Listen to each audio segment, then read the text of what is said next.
I promised my subscribers that I would be going to Redondo Beach, to the Los Angeles Uber hub today. There's the proof. I checked in at 11:46 a.m. today, and then I get Angela, seat 09. Now let me walk you through this, because today I asked the universe for clarity. I set my intentions. I said, what do you want me to do? Please have the hub decide Torsten Kunitz's Rideshare professor's future as far as Uber goes, and how I'm going to be handling matters from here onwards. Firstly, my question to you, Angela, and I could clearly see that you were overworked, overstressed, and that you did not enjoy being in that job. And what I do every single time I go to the hub, right? I first go over, I have coffee with the main security guy, right? He's been there forever. He's the only face that has outlasted everyone there. Managers come, go. Staff comes, goes, and comes and goes. The burn rate of staff at the Redondo hub is insane, right? And I understand why. It's a stressful job. You are dealing with 99% of angry drivers who are coming to your hub, usually to fight over money matters, or people that threw up in their car and you did not pay out, etc., etc., etc. You guys know every story under the book. If you cannot get it resolved through the Uber helpline, you have to unfortunately go to the hub and try and get a real person. So my beef with them is probably, and maybe some people can't relate to this, but I have about $250,000, almost 250K, of dues, of monies owed to me over the years, and that they have cleverly tried to outsmart, outmanipulate me, and find hundreds and hundreds and hundreds of reasons why they should not pay me out. So I have been keeping evidence, screenshots, accounting on all of these issues. They do not want to engage with me at the hub. They do not want to discuss this issue at the hub. They do not want to connect me with a manager at this hub. So when they see me coming in there, I always wear the Rideshare professor hat so they know immediately who they're dealing with. The cool thing is the place is busy, right? There's a lot of people waiting there, right? I have several people that will come up to me and say, hey, I love your channel, and we start talking and we'll have a coffee together. So I get to know the people. I'm a very open person, approachable person. I go to people, shake hands, but I always make it an effort to sit down to usually try and have coffee with this one security guard, or at least get a conversation going, see how his life is going, shake hands with him. If you've ever seen him, he is the head of security there. He's an African-American guy, and he is solid. He is an asset to that company. Now, understand that this gentleman works for a security company that is a subcontractor to Uber, right? So here's how the whole thing plays out. Angela clearly does not want to help me. Angela clearly is extremely stressed out. I asked for the manager several times. She's blocking me, and I said, listen, we got to resolve this, otherwise I have to resolve this other way. She looks at me and she goes, you're threatening legal. You're threatening legal. She gets vocal. Everybody's looking, right?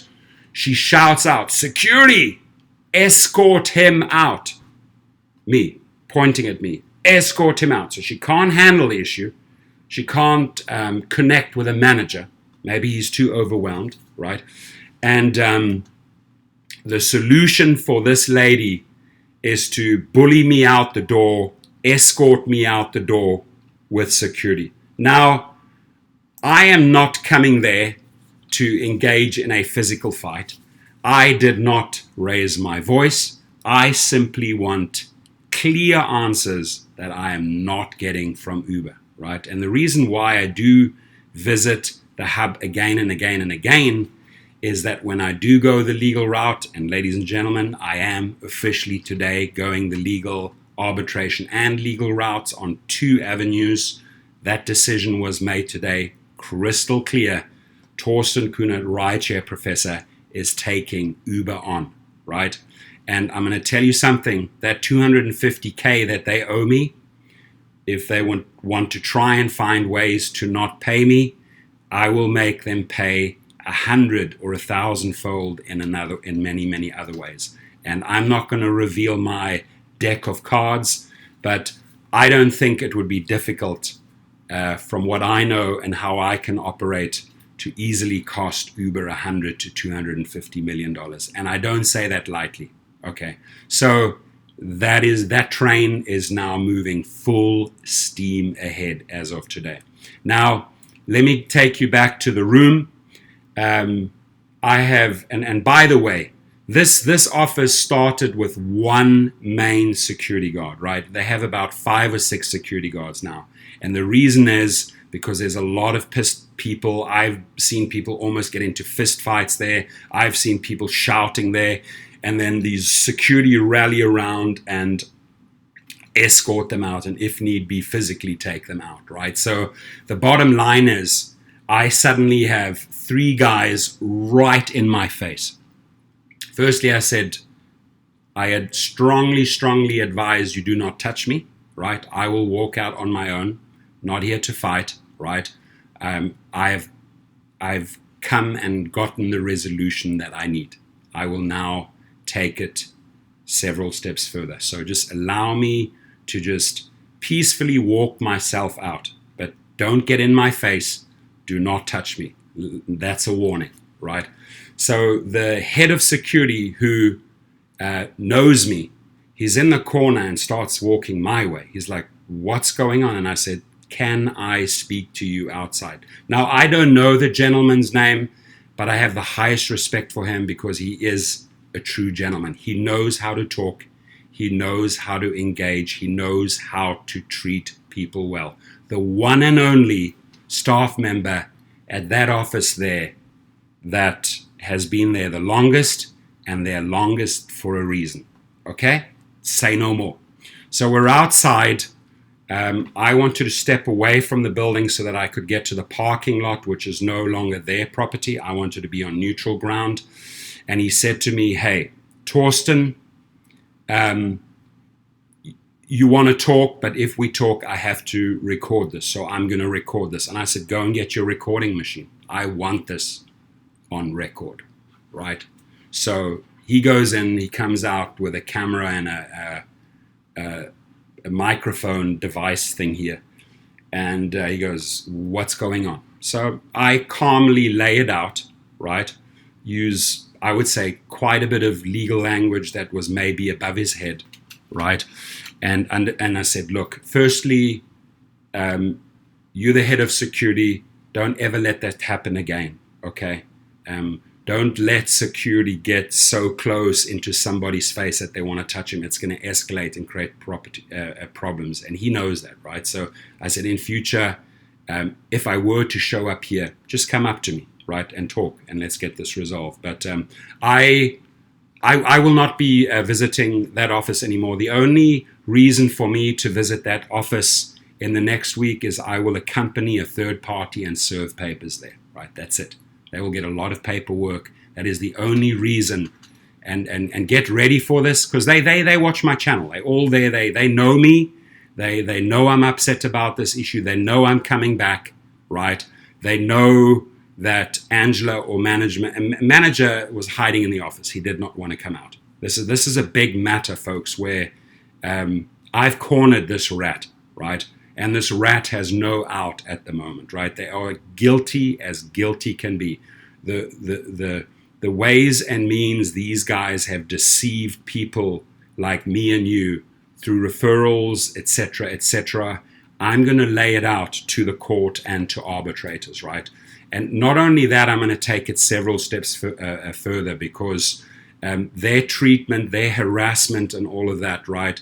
it does create a lot of stress. I had another good friend today, James Campbell, who went through a horrible situation today where he was threatened by a driver. And this is because Uber has nothing in place to protect Uber drivers and Uber passengers. And as I'm saying this, gosh, they're just coming up right now. I'm walking out of this building, and I'm also getting emails and texts and people telling me that this little 2-year-old that I was reporting on last night got killed, right? So, if we could just take a moment and send her love and light, her family, through these continuous Uber failures and breakdowns, people are losing lives. Last week, a driver and a passenger in Uber pool. Today, a kid, a little 2-year-old, was found dead in the park, apparently sold for $10,000, abducted. And I'm gonna highlight and do more videos on safety and security. I am gonna use Dara's face. I'm going to use these issues, and I'm going to keep on pushing and pushing for change. So my commitment from now on in my channel is to you. I have a duty to the drivers, to be a voice for the drivers, to be a conductor for your stories to Uber and Lyft. I get many stories each day. You know I report on them. You know I listen, right? You know that I show up at the strikes. You know I show up at the protests. You know that I get in my car and go up to Sacramento and San Francisco, right? So I'm all in. I'm not backing out of that one, right? But what happened to this little 2-year-old, what happened to that pool passenger, what happened to that pool driver should never, ever happen again. And we're going to address that. And I'm going to be warning the public, and I'm going to be educating the public. I am really going to get, mark my words, under Uber and Lyft's skin in the next few weeks, right? Because I do have a strategy, what I call a 30-day strategy. I referred to it as a chess game. And I said I'm already playing chess with them, but I may have to push so hard that I push this company into a checkmate. That today was made clear. It's my duty to engage in a one-on-one game. They have many games going on, but with me, they're going to have a one-on-one game that's going to play out in the media. I'm sitting on 300,000 editors' emails. I have software, PR Buzz, PR Web, that distributes press releases to Yahoo Finance, CNN Finance. Now, today, for the first time, I'm going to exercise all those channels. And I have great writers, right? Great public press release writers. So systematically, I'm going to cost this company a lot of money. And Uber and Lyft, you will hear about it, read about it. And I will inform you step by step what I did through my channel. So game on, my friends. This chess game, my ultimate goal here is checkmate Uber. Now, back to Angela. Angela, as well as all of these other individuals in that office, super stressed. What I do is I walk around, I stand at this table a little bit, read. I'm on my phone, have coffee, I go over there.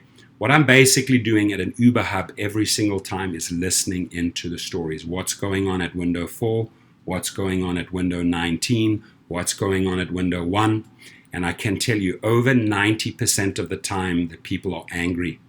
People are angry, and it's usually money issues, right? Very seldom is it something else, right? So when you as a hub staff member and a hub security member and a hub manager are bombarded with that type of anger and energy and frustration every single day, it rubs off on you. And I can tell you, Angela had this much bandwidth, right? She already knew, okay, trouble, I can't get Uber into trouble, I cannot speak here, get him out, right? And I thought it was not only rude in her language, in her actions, on how they tried to shove me out the door. But at least I had my good buddy there, the head of security that I could speak to. I got everything on record for 30 minutes, right? I got it on record so that it can be used for a future date, that I can fall back and maybe subpoena that recording that he did, that he admitted to. I saw it switch it on. So we can introduce that as evidence as well. But know one thing, Uber Hub, everyone at the Uber Hub, right? I have zero time for you guys, right? Because I know you hate your job and you are selling out drivers. You do not have their backs, and you will only resolve the very little basics, the onesies and twosies. You are not interested in resolving the big problems, right? So this needs to be exposed. I'm going to go out there and I'm going to report on everything through my channel. And it was an interesting day at Redondo Beach, and I wanted to share that with you. Thank you.